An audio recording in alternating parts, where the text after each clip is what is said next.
dünyada senden dülber aslı da yoktur. Gönlümü sana tartar. Yürekte sevgi sana öyle bir çoktur. Bu sevgi inan hep gün günden artar. Sen olsun bilesin kızıcığım, sen en güzelsin. Kıymetli sırrım bizim taraf. Bir şeyge eminim tek senin ile zenginim. Tılsımlı yarım bizim taraf.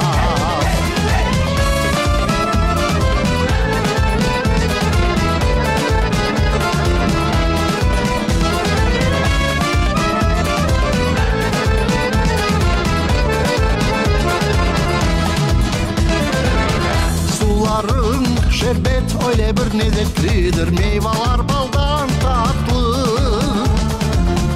Geçmişin parlak o dünyaya bellidir. Hem geleceğinde inanan baklı.